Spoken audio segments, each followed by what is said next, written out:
Chegado no 7º mês, estando os filhos de Israel nas suas cidades, todo o povo se juntou com um só homem na praça diante das portas das águas.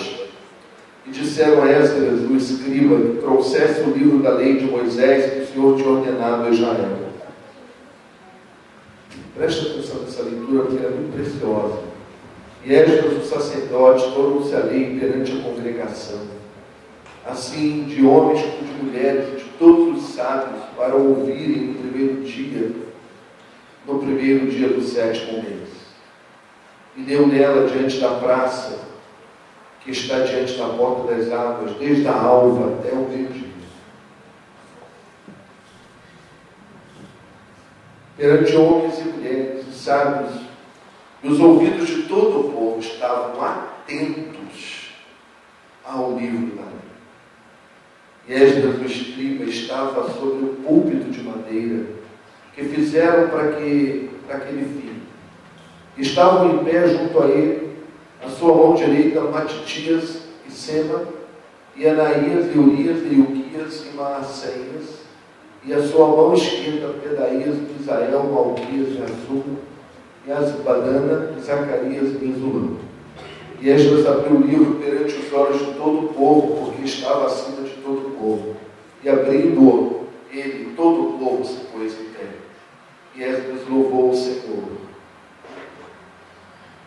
Grande Deus, e todo o povo respondeu: Amém, Amém. Levantando as mãos, inclinaram-se e adoraram o Senhor com o rosto de terra. Jesua, Ibani, Seremias, Jamim, Yacude, Sabedai, Iodias, Maaceias, Elita e Azarias, Josadab e Anã, Pelaías e os levitas ensinaram o povo na lei, e o povo estava no seu posto. E leram o livro da lei de Deus, e declarando, explicando o sentido, fazendo que lendo entendesse. Neemias, que era o Tisata, o sacerdote Esdras, o escriba, e os levitas que ensinavam ao povo, disseram a todo o povo: este é o dia consagrado ao Senhor, vosso Deus. pelo que não vos lamenteis nem choreis, porque todo o povo chorava, ouvindo as palavras da lei. Disseram-lhe mais: ide, e comei gorduras, bebei doçuras, e enviai porções aos que não têm nada preparado para si, porque esse é o dia consagrado ao nosso Senhor. Portanto, não vos entristeçais, porque a alegria do Senhor é a nossa força, é a vossa força. E os levitas quiseram calar todo o povo, dizendo: calai-vos, porque este dia é santo, por isso não vos entristeçais. Então todo o povo se foi a comer e a beber, e enviar porções e fazer grandes festas, porque entenderam as palavras que lhes fizeram saber. E no dia seguinte juntaram-se os cabeças dos pais de todo o povo, e os sacerdotes e os levitas, a Esdras, o escriba, e por isso atentaram nas palavras da lei. E acharam escrito na lei que o Senhor ordenara pelo ministério de Moisés, que filhos de Israel habitassem em cabanas na solenidade da festa do 7º mês. Assim o publicaram e fizeram passar pregão por todas as cidades em Jerusalém, dizendo: saí ao monte e trazei ramos de oliveira, e ramos de zambujeiros, e ramos de murtas, e ramos de palmeiras, e ramos de árvores espessas para cabanas que está, como está escrito. Saiu, pois, o povo, e de tudo trouxeram e fizeram para si cabanas, cada um no seu terraço, nos seus pátios e nos atos da casa de Deus. E na praça da porta das águas, e na praça da porta de Efraim, e toda a congregação dos que voltaram do cativeiro fez cabanas, e habitou nas cabanas, porque nunca fizeram assim os filhos de Israel, desde os dias de Josué, filho de Nun, até aquele dia. Houve muita alegria. De dia em dia ia o livro da lei, desde o primeiro dia até o derradeiro, e celebravam a solenidade da festa 7 dias, e no 8º dia a festa de encerramento e segundo rio. Algo 9, apenas versículos 1 a 3. E no dia 24 deste mês se ajuntaram os filhos de Israel com jejum e com pano de saco, e traziam terra sobre si. E a geração de Israel se apartou de todos os estranhos, e puseram em pé, e fizeram confissão de seus pecados e das iniquidades de seus pais. E levantando-se no seu posto, leram o livro da lei do Senhor, seu Deus, a quarta parte do dia, e outra quarta parte fizeram confissão e adoraram o Senhor. Amém? Deus aplique em nossos corações essa palavra. Essa palavra é o tipo da palavra que faz para encerrar a Bíblia e levarmos essa meditação sobre tudo que ela consta aqui. Senhor Deus e Pai, aplique em nossos corações a sua santa palavra. É palavra pura, santa e poderosa. Deus, que as verdades da tua palavra nesse tempo tenham um poder como nunca tiveram em nossas vidas. Que tenham um significado como nunca tiveram. E que nos quebrante como nunca nos quebrantaram. Que nós te pedimos, em nome de Jesus. Amém. Pode sentar. Irmãos, sabem que Neemias e Esdras foram contemporâneos. É muito bom que a gente lê Neemias e junto ler o livro de Esdras. Esdras, ele chegou um pouco antes. Zorobabel foi o que veio para o primeiro grupo e edificou o templo, não é verdade? Foi o grupo que veio com ele que reconstruiu o templo. E Neemias, ele chegou a Jerusalém, e quando ele chegou em Jerusalém, ele chegou com a missão de reconstruir os muros da cidade. E Esdras estava lá para que eles pudessem reconstruir o culto, para que o povo pudesse voltar a Deus. E quando Neemias chegou, encontrou mais do que paredes desmoronadas. Quando Neemias chegou, não eram apenas os muros que estavam em ruína. Ele encontrou também a vida do povo de Deus em ruína. Muito mais do que os muros.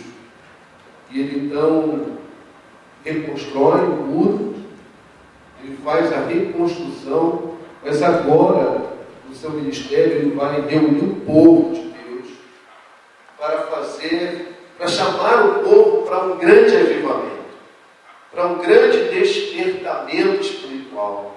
para que eles pudessem se comprometer com o Senhor, viver uma vida de compromisso com Deus. E agora então Neemias e Esdras, pela primeira vez juntos na Bíblia, aparece esse texto deles juntos. E eles juntos então vão reunir o povo numa grande praça e vão ali levar o povo a se consertar com Deus, a voltar a ter uma comunhão com Deus, a acertar a vida com Deus. Quando a gente fala em avivamento, às vezes até a impressão que nós temos é que nós estamos sendo muito repetitivos. Mas essa é uma marca do avivamento.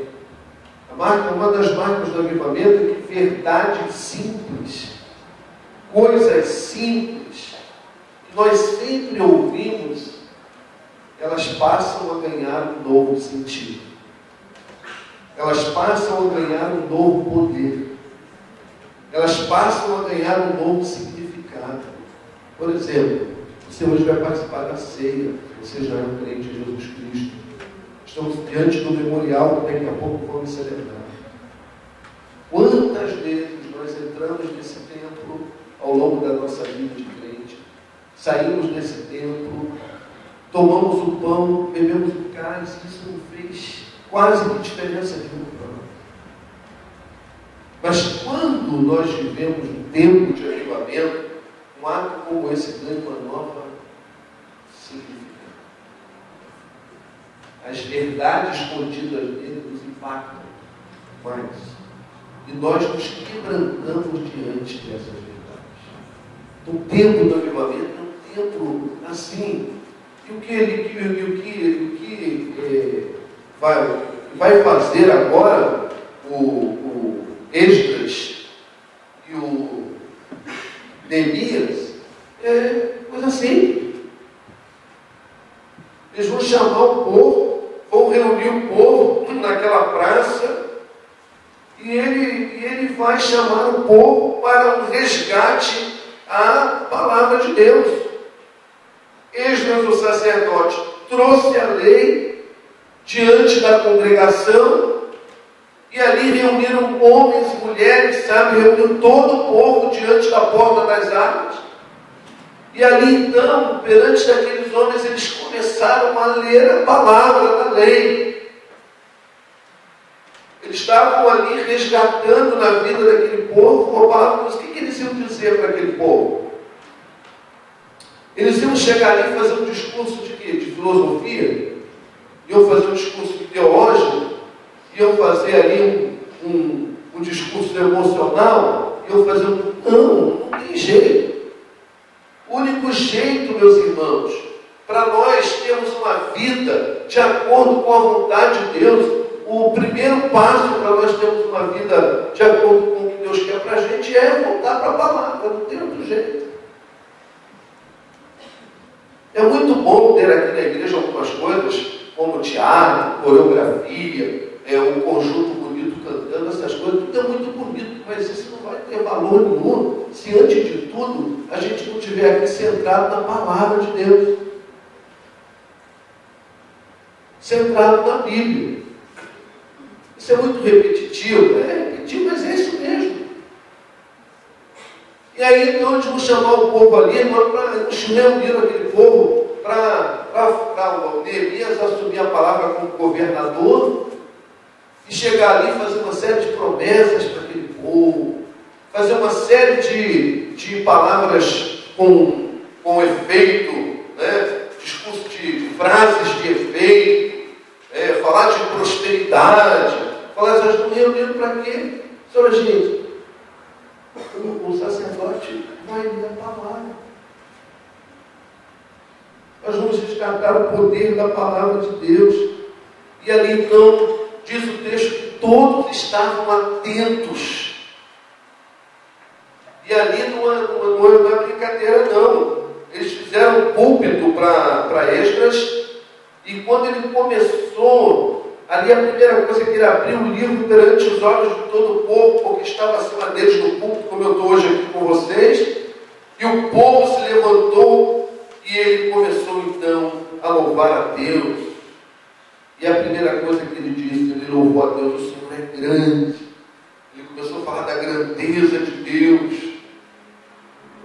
Um dos primeiros efeitos do avivamento na nossa vida é que o avivamento conserta a nossa adoração. Por quê? Porque o princípio de tudo é a adoração. O que faz um povo se afastar de Deus, o que faz um povo viver longe de Deus é a adoração errada. Quando o diabo levou Jesus para ser tentado no deserto, a primeira coisa que o diabo tentou mexer com Jesus, foi na adoração. Fazer com que Jesus desconcertasse sua adoração. Porque o restante seria fácil. É fácil o diabo destruir o crente quando um crente está errando na sua adoração. E ali já começa a levar aquele povo a adorar a Deus, a reconhecer a grandeza de Deus. E aquele povo que estava em ruínas, aquele povo estava distante de Deus. Aquele povo tem um momento maravilhoso no livro de Esdras, quando ele começa, nesse momento, a ensinar a palavra de Deus, e ali aquele povo começa a chorar, porque eles haviam desobedecido a Deus. Muitos dos mandamentos de Deus é para que o povo não se contaminasse, não se contagiasse, a fim de que o povo de Deus fosse mantido, para que Jesus viesse através daquele povo. Qualquer contaminação poderia interferir nesses planos de Deus. E para que isso acontecesse, uma delas era que aquele povo não podia se unir a estranhos. Não podia os homens casarem com mulheres estrangeiras. E ali, como aquele povo não deu nem bola para Deus, não estava nem aí o que Deus estava fazendo, eles começaram a se unir. E lá em Esdras você vai ver no livro dele aquele momento extraordinário de um povo. Na nossa linguagem hoje, quando a gente olha aquele texto, a gente fica impactado, mas como é que pode dispensar com as mulheres? Houve ali todo um conserto com Deus. A gente consegue entender na nossa cultura atual, porque a gente também não consegue entender uma coisa ainda. Nós perdemos o que significa a santidade de Deus. E ali, então, se consertar com Deus, quando a gente começa a se afastar de Deus.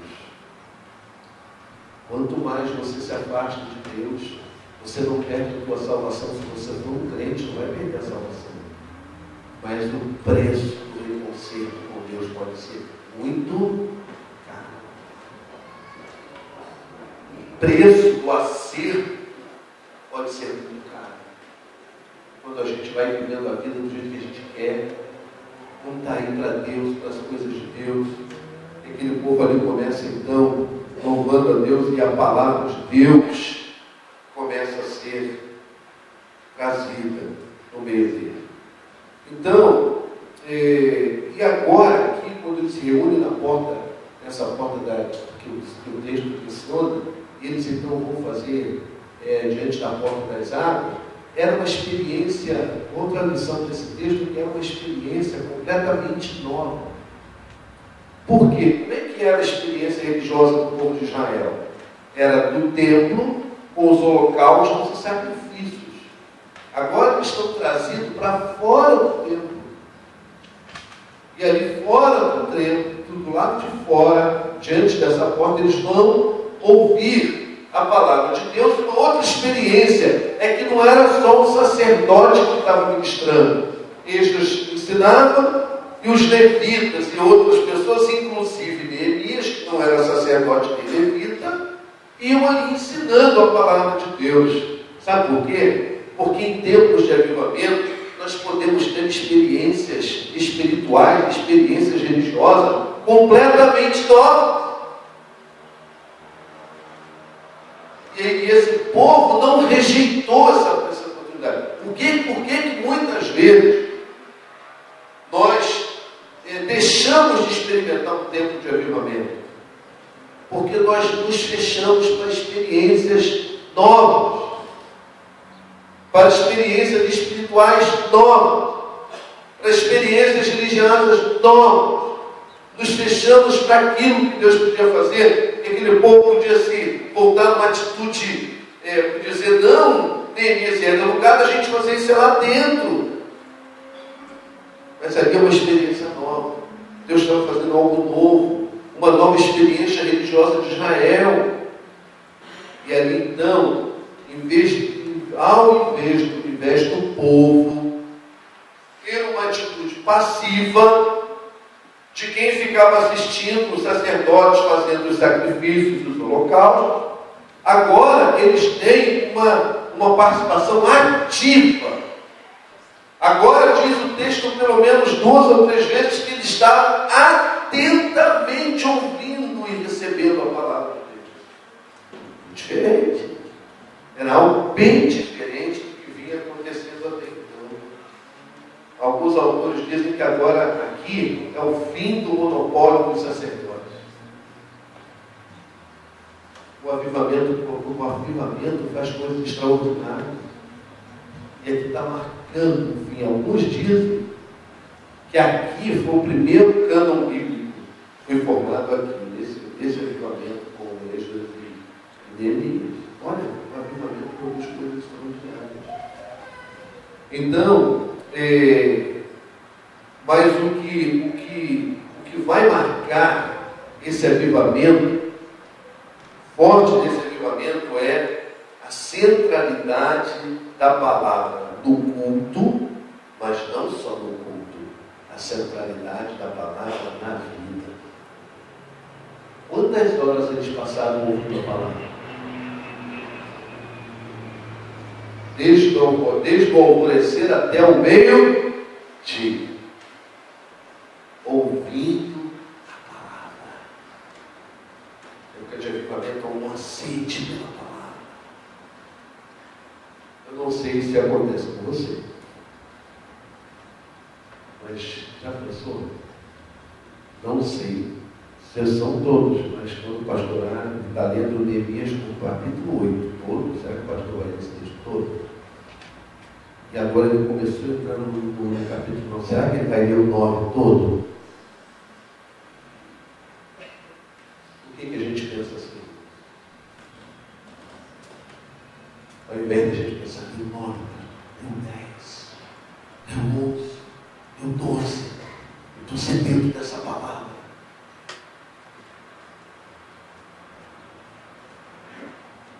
Então, ali aquele povo todo. Então, irmãos, presta bem atenção.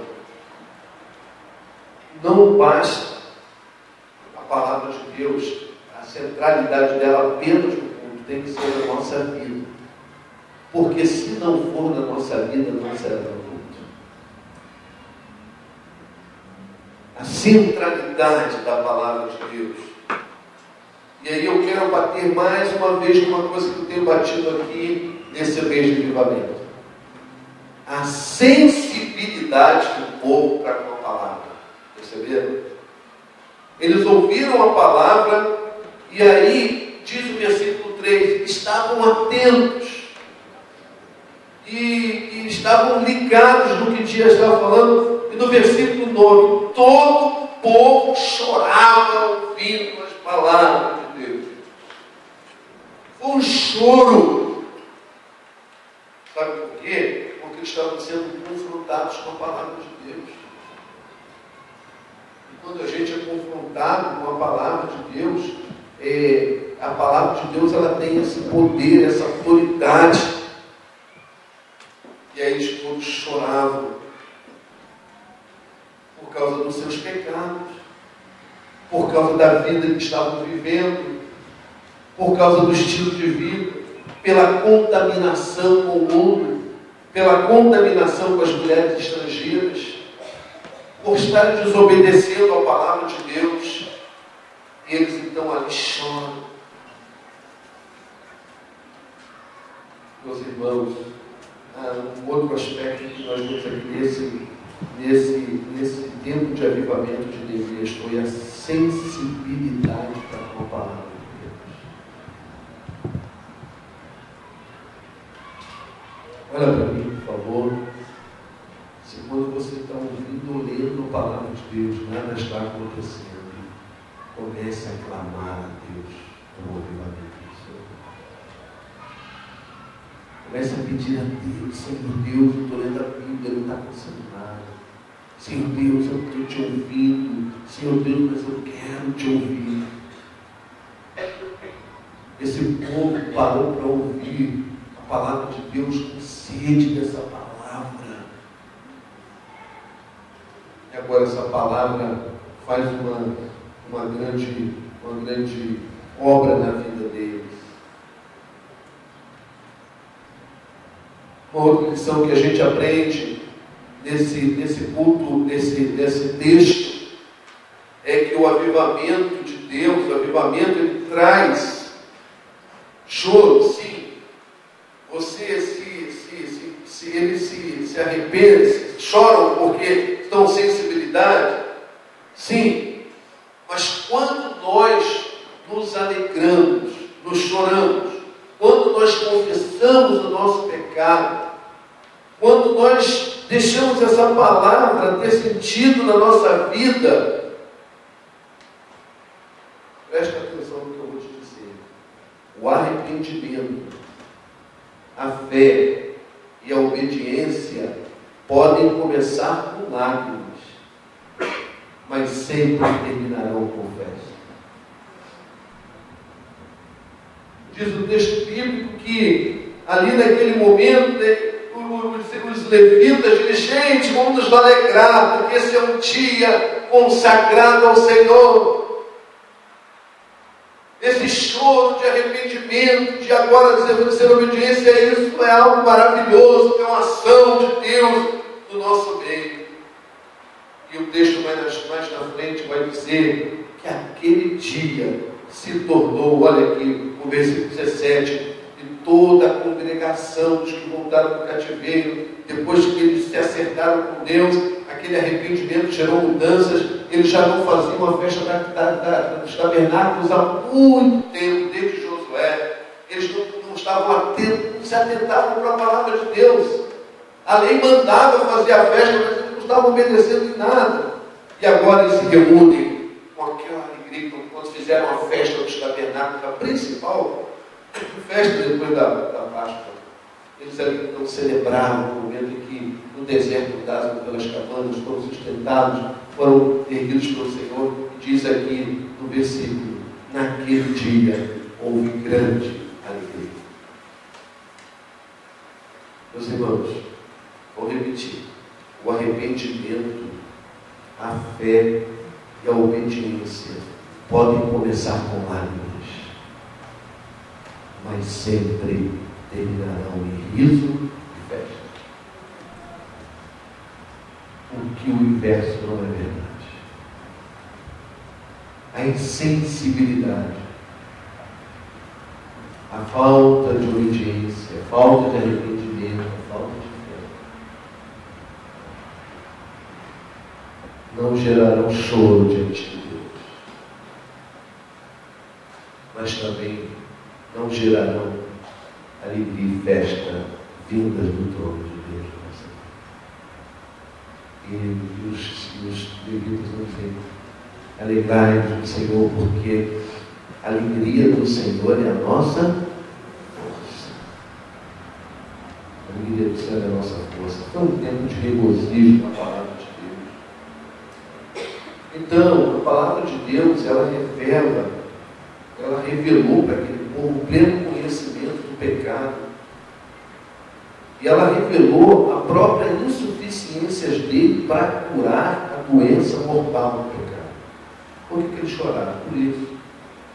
E quando você começa a ler a Bíblia te mostra quem você é. Quando eu leio a Bíblia começa a me mostrar quem eu sou. E ali, quando a Bíblia abriu, a Bíblia mostrou para eles que eles estavam longe de Deus, eles eram pecadores, eles estavam vivendo fora de Deus, longe de Deus. E ali então eles se arrependeram e eles choraram porque estavam distantes de Deus, estavam muito distantes de Deus. E ali então eles reconheceram que a palavra de Deus é o único recurso que nos faz reconhecer isso, mostrar a nossa própria insuficiência para curar o pecado. Mas aí a alegria do Senhor invadiu o coração, porque onde há arrependimento, onde há fé, então Deus se manifesta de forma extraordinária. Poderia falar muito mais sobre esse avivamento que ele tem para nos ensinar, mas vou fechar com a última. Avivamento é uma época de unidade. Neemias era um líder, governador. Esdras era um líder, escriba, sacerdote. Eram dois líderes juntos. Dois líderes juntos liderando um avivamento. Não tem avivamento na igreja se não começar pelos líderes. Enquanto tiver líder competindo com o outro, ministério competindo com o outro, líder querendo ocupar o espaço do outro, líder querendo um aparecer mais que o outro, não tem avivamento. O avivamento começa na liderança. A liderança, começar pelo pastor e todos os demais líderes. A vida tem que ter a centralidade na vida e no culto. A liderança tem que estar junto, querendo, buscando a Deus de tal forma que a palavra de Deus é resgatada, a unidade é resgatada, o amor é resgatado, o povo sem respeito, uma grande obra de Deus Pai. Eu quero dar uma palavra para os líderes.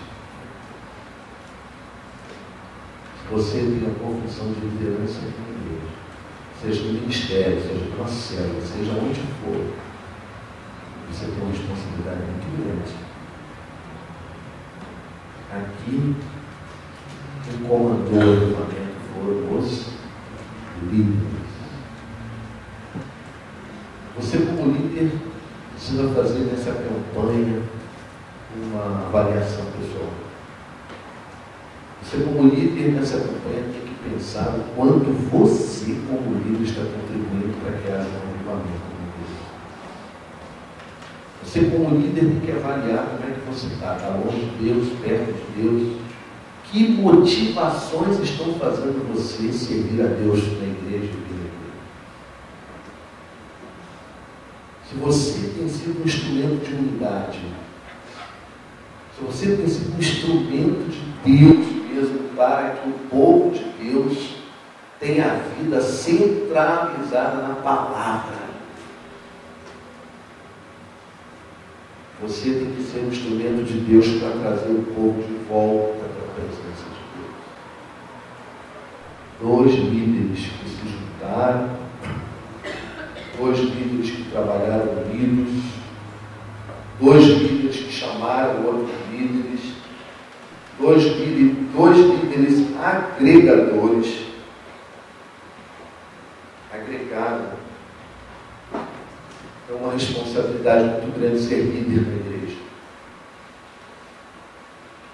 Se você é diácono, se você faz parte da diretoria, se você é coordenador de uma área, se você é líder de um dos ministérios da igreja, você tem uma responsabilidade, eu e você, nós temos uma responsabilidade tremenda. Porque nós, líderes, podemos ser um empecilho ao avivamento.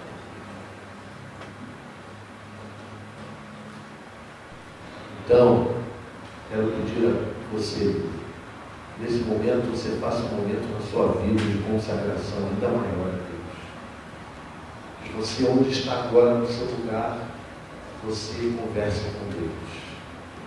E você diga para Deus: Senhor, me faz um instrumento para que, se dentro de mim haja um grande despertamento espiritual nessa igreja, um grande avivamento nessa igreja, que todos possam voltar-se para Deus, que eu possa marcar vidas. Nós estamos entrando agora na semana sobre servir a sociedade. Só tem um jeito de você servir a sociedade, é marcar vidas. Você pode até ideia, você pode fazer isso, pegar amanhã, à noite, fazer 50 quentinhas e sair distribuindo para quem mora na rua. Mas essa não é a melhor maneira de marcar a vida. Como é que você vai marcar a vida da pessoa só com isso? Isso é bom fazer. Claro que é bom. Eu incentivo quem quiser fazer. Mas não é assim que você marca as vidas. Você pode marcar de uma maneira muito mais profunda. Vivendo com alguém, caminhando com alguém, influenciando alguém,